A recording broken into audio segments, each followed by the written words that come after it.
apologize. I have different scripture and a different sermon today, but an experience I had this morning, I think, sort of confirms the text that I've chosen today. My sermon today is Making the Common Uncommon. And the first passage comes from Deuteronomy chapter 8, verses 1 through 10. This entire commandment that I command you today, you must diligently observe, so that you may live and increase and go in and occupy the land that the Lord promised on oath to your ancestors. Remember the long way that the Lord your God has led you these 40 years in the wilderness, in order to humble you, testing you to know what was in your heart, whether or not you would keep his commandments. He humbled you by letting you hunger, then by feeding you with manna, with which neither you nor your ancestors were acquainted, in order to make you understand that one does not live by bread alone, but by every word that comes from the mouth of the Lord. The clothes on your back did not wear out, and your feet did not swell these 40 years. Know then in your heart that as a parent disciplines a child, so the Lord your God disciplines you. Therefore, keep the commandments of the Lord your God by walking in his ways and by fearing him. For the Lord your God is bringing you into a good land, a land with flowing streams, with springs and underground waters welling up in valleys and hills, a land of wheat and barley, of vines and fig trees and pomegranates, a land of olive trees and honey, a land where you may eat bread without scarcity, where you will lack nothing, a land whose stones are iron and from whose hills you may mine copper. You shall eat your fill and bless the Lord your God for the good land that he has given you. And then in Matthew chapter 26, verses 26 to 30.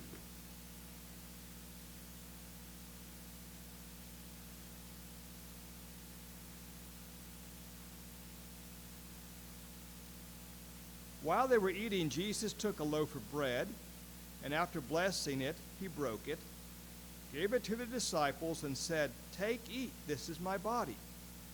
Then he took a cup, and after giving thanks, he gave it to them, saying, "Drink from it, all of you, for this is my blood of the covenant, which is poured out for many for the forgiveness of sins. I tell you, you will never again drink of this fruit of the vine until that day when I drink it new with you in my Father's kingdom." The book of Deuteronomy is a series of sermons that Moses preached to prepare the people as they're going to enter the promised land. After 40 years of wandering around in the wilderness, they stand at the threshold of the promised land, and Moses gives them a series of sermons to prepare them. And what he wants them to see is that once they enter the promised land, their lives will never be the same. And Deuteronomy chapter 8, Moses is saying, do not forget the journey you have made, how God cared for you in the wilderness. See, in the wilderness, the care of God was obvious. Everybody could see it.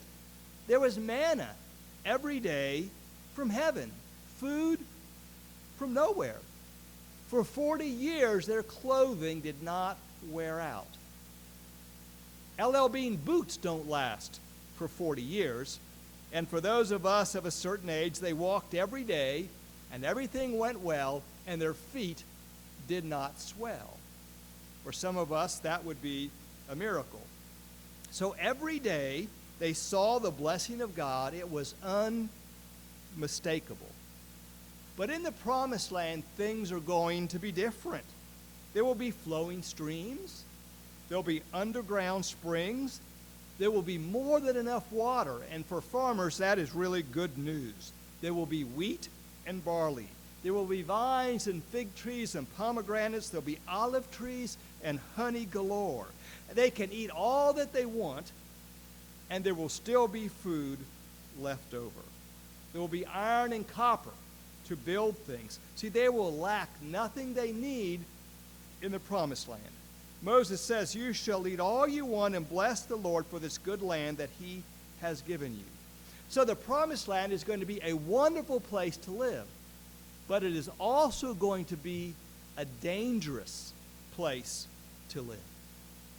3 times or 5 times in the text, Moses says, "Remember the Lord. Do not forget him." See, in the wilderness, the blessing and the goodness and the care of God was obvious. People could not miss that.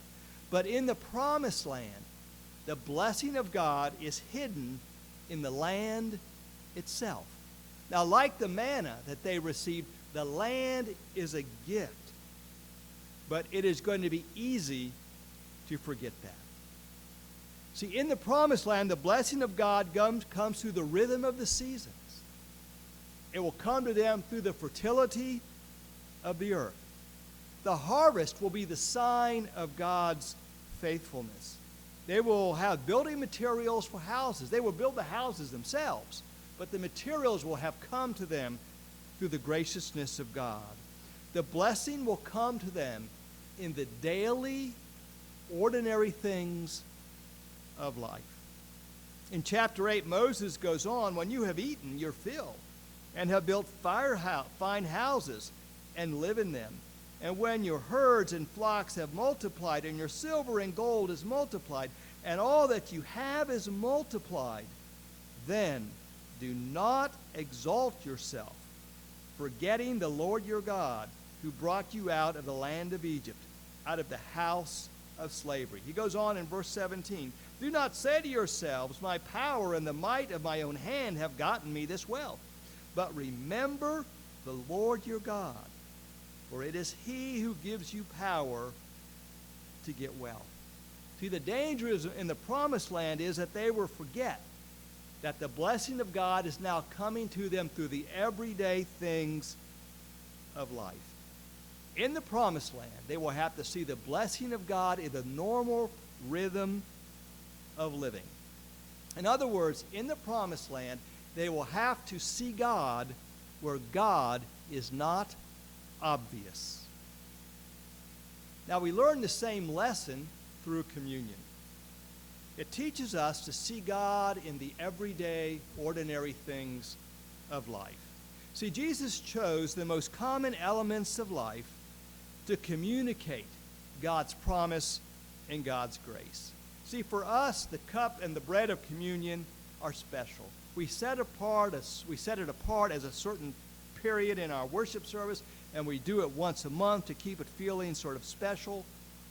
But in the early church in New Testament times, it was not that way. Communion was simply one piece of a normal meal. They were all eating a meal, and they would stop in the middle of the meal, and they would observe communion. The bread and the cup were always there at the table. They'd always been there anyway. See, and bread was the daily food of even the poorest among them. Everybody ate bread. We spent 4 years in Belgium as missionaries, and on Sunday, there's only 2 places by law can be open. One pharmacy in a town has to be open, and one bakery has to be open. Because who knows, even on the Sabbath, you might need medication or you might need bread. Bread was so much a part of life in Belgium that they couldn't imagine a day going by when you did not have access to fresh bread. And bread looks to be quite common, but actually it is miraculous because it comes from the goodness of the earth. Everything that goes into bread is a gift that God has given to us. So bread itself is a wonder. And wine was a drink of everyone, from the richest to the poorest. When they sat down to eat from time to time, there would have been the cup. It's what they had in common. It's like coffee at Starbucks. It was just all over the place. Now in John chapter 2, Jesus changes water to wine. And we say, well, that's a miracle. But changing water to wine was really nothing special. The miracle there is that he does it really rapidly. But God does it every season of the year. We live as missionaries in Italy for 5 years. And I learned that that a vineyard is these these brown vines that look as if they're dead. But then they get some vegetation. And then they get some grapes. And those grapes are plump. And by the end of the season, there's these huge lumps of grapes. And my wife always wanted to stop and grab a handful. And I said, I don't think you're allowed to do that. But you see, that is a miracle. God takes the water, the rain that falls, it passes through the vines. The vines soak up the nutrients from the earth. And the grapes are formed. The grapes are a miracle of God. They're part of a natural process. But any process that takes water and turns it into grape juice, and then through natural processes turns it into wine, that is a gift of God. The cup itself is a miracle. And so Jesus chose the most daily elements of life, the bread and the cup, as signs of remembrances of God's generosity. And I would imagine after the disciples ate that last meal with Jesus, they never again looked at the bread and the cup in the same way. Every time they looked at the bread and the cup, they would think of Jesus. They would think of the majestic love of God that was shown through the life and death and the resurrection of Jesus. For them, the most common elements of life were now uncommon. The most ordinary things of the day became extraordinary for them because they saw them as tokens of God's grace and God's mercy. Now, there was a crisis at the Sandy Run Baptist Church on the Georgia bank of the Savannah River. The minister was sitting in his office, as ministers are prone to do before the service, going over his sermon notes. And a woman named Inez Lyons, and I say that correctly because my mother-in-law from South Georgia has a friend named Inez. Even my sons can say Inez correctly. Inez Lyons bursts in and says, "It's gone." Pastor says, "What's gone, Miss Inez?" And she says, "The communion, the juice, and the crackers, they're gone." For 24 years, Inez and her husband, Mr. Frank, had prepared communion for the first Sunday in that church. Well, the pastor got up to investigate, went out, and under the front pew was an empty cracker box and 2 empty jugs of grape juice. It was quite clear what had happened. One of the windows was open. Somebody had crawled through the window at night, had slept on the pew, had eaten the crackers and the juice, and had left. The minister said, "Well, it's too late now. We'll just have to postpone communion until next week." And Miss Inez said, "No, we're not. For 81 years, we've had communion on the first Sunday of every month in this church, and I'm not going to be responsible for the first time we don't have communion." Well, a man had walked up named Cooter. They really have people with that name down there. And Cooter, let's say, was not the smartest person in the county. He lived with his parents. He raised vegetables in the backyard and sold them along the road. And he said, "Well, Pastor, that carryout down there at the crossroads, they're now open on Sundays. I could go down there and get us some crackers and juice." And the pastor said, "Great, Cooter, go get us some juice and some crackers. We'll use them." So the minister goes back to his office thinking everything is solved. And not long after that, he hears someone say, "Oh, my!" and a thud in the hallway. He rushes out there, and here stands Cooter, and next to him, lying on the floor, is Miss Inez. And Mr. Frank is over her waving a hanky and trying to get her to come around. She's babbling incoherently, and she sits up somewhat. She looks at the pastor and says, "Look, look," and she points at Cooter, and she falls back down. Well, there stands Cooter with 2 liters of RC Cola and a box of moon pies. Now, you may need some cultural translation here. RC Cola is a very popular drink in the South. It's a bit sweeter than Coca-Cola. And if you live in Arkansas like I did for a while, you put your peanuts in the RC Cola before you drink it. Now, moon pies are these 2 cookies, soft cookies. There's marshmallow between them, and they're covered in chocolate. You can get small ones, but the real ones are about that big around and probably have maybe 800 Weight Watcher points. So moon pies and RC Cola are very popular, and typically you have them together. And Cooter turns to the minister, says to Cooter and says, "Cooter, what are you doing? He said, well, they were out of juice and crackers, so I got some RC Cola and moon pies. Miss Lyons, Miss Inez, by this time has regained her composure. She said, we can't use those. And Cooter said, well, why not? And the pastor said, well, Cooter, they might think we're making fun of communion if we use RC Cola and moon pies. And Cooter stood there for a minute and said, well, you know, Jesus used bread and wine in that sort of like RC Cola and moon pies around here. Well, it was 10:30. It was too late to do anything else. And so the pastor said, all right, we'll use them. So standing in the kitchen, the pastor and Miss Inez were breaking up the moon pies. And Miss Inez says, but they're just so common. And the pastor said in that moment he realized how appropriate they were for communion in that church. So on the Georgia bank of the Savannah River at the Sandy Run Baptist Church on that morning, they had RC Cola and moon pies for communion. And just like the bread and the cup, where Jesus picked up what was already there, what had always been there when people sat down to eat. And he used them as reminders of God's grace and God's mercy, of God's gift to us in Jesus Christ. See, Jesus took what was common and made it uncommon by making it an emblem of God's grace and God's mercy.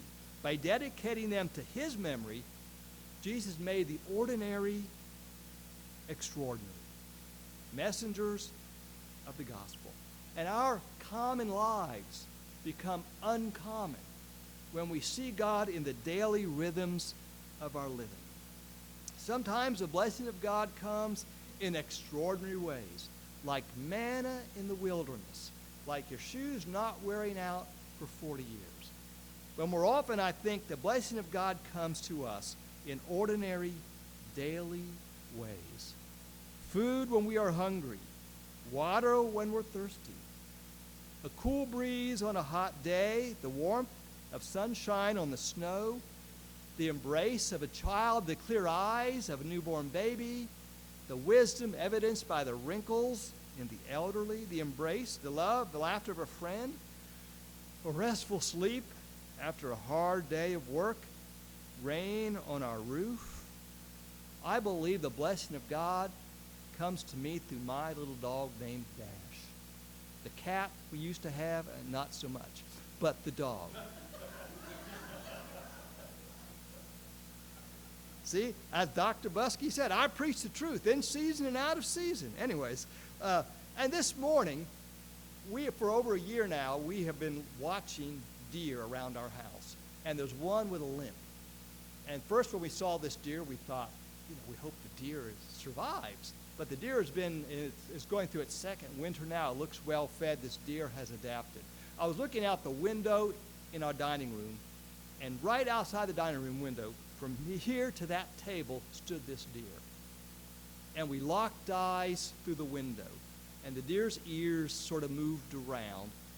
And in that moment, I thought, this is a visitation of God. I sensed that I was in the presence of God. Here was a reminder in a residential area is a deer who's surviving with a crippled leg. I mean, I think when we see God in the ordinary things of life, our lives become extraordinary. The bread and the cup were everyday items, but they became tokens of God's blessing. Yes, sometimes God comes to us as manna in the wilderness, and that is really nice. But other times, most times I believe, God comes to us in the normal, daily rhythms of our living. And that is how life is lived in the promised land.